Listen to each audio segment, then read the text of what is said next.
Who's your favourite author? Raise your hand when it's clear the image in your mind, and keep it up if you see a child. Interesting. And when did you last read a story written by a child?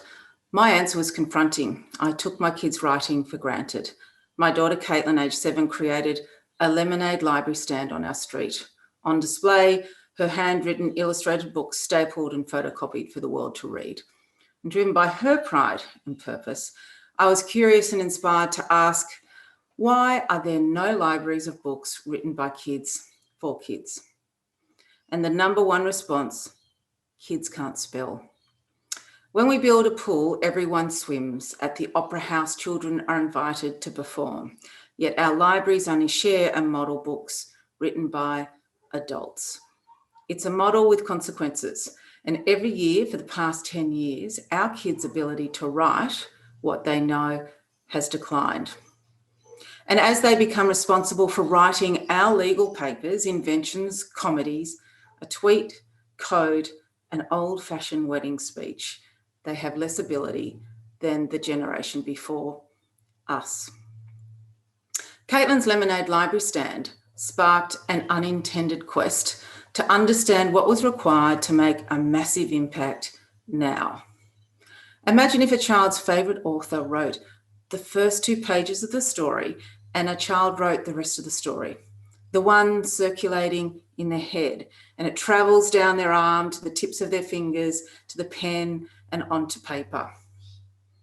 What if we remove barriers, making it simple to create an instant book, including copyrights for children, kids' books, sitting alongside J.K. Rowling and Jackie French, empowered to create a new relationship from reader, writer to co-author.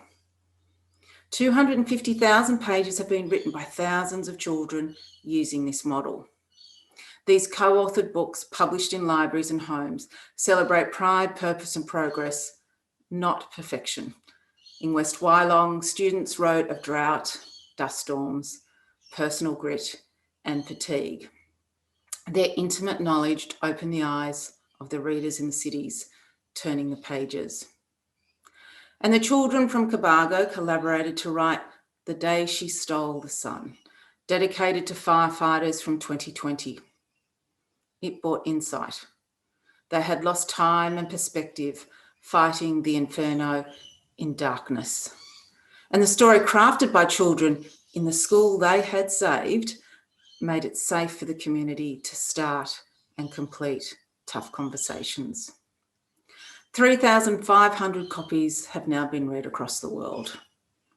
Imagine an interactive live classroom, if you will. Children collaborating with authors, blurring the lines of inspiration and building skills as they write together. A cascading library of ideas and capability, a glimpse inside their heads, hearts and souls. Ironically, it's now called the Mini Writing Festival, with 500,000 children joining. This has been an accidental journey started by one question. Mum, what's an oboe? So Peter and the Wolf by the Russian Orchestra, the story of a child who rights a wrong, was how I explained an oboe. The oboe playing bum by Caitlin Isaac, my daughter, and author, flamed an idea to rewrite the rules for hundreds of children. The desire to ignite writing in the belief that every child has the right to write. And I see a new norm where children's writing around the world is revered, respected, and read in every library. This is possible.